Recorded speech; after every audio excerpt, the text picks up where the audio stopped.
Here's where I ill-advisedly make an enemy of lots and lots of short-tempered men who are considerably tougher than I am.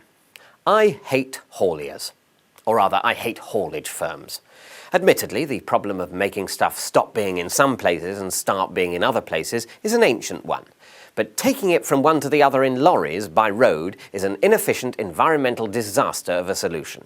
It's slow, it is the cause of slowness in others, it's massively polluting, it does huge damage to the infrastructure it uses, and because it doesn't pay for that damage, it is subsidised by the rest of us.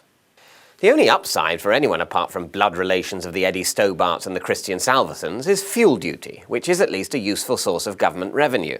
Yet whenever the world price of fuel goes up, for global economic reasons of which the government has no control, the hauliers cut up rough and blockade petrol stations.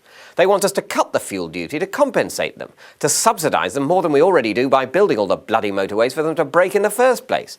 I mean, we invaded Iraq. How much more of a commitment to controlling the price of oil do they expect us to demonstrate? I can understand high fuel costs annoying them, but where on earth do they get the nerve to be militant about it?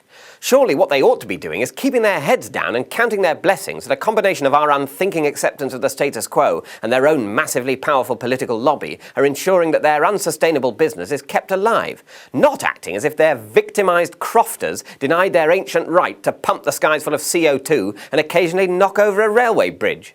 Fuel duty is an important source of revenue and environmental good news, and it's really not up to the government to cut that duty to sustain an insupportable business.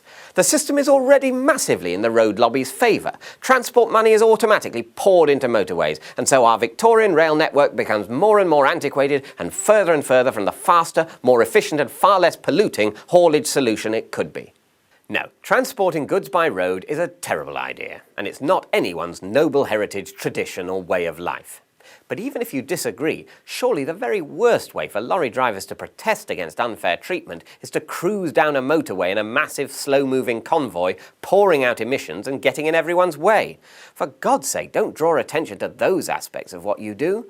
That's like protesting against the closure of a village pub with a sponsored drink drive and a massive fight.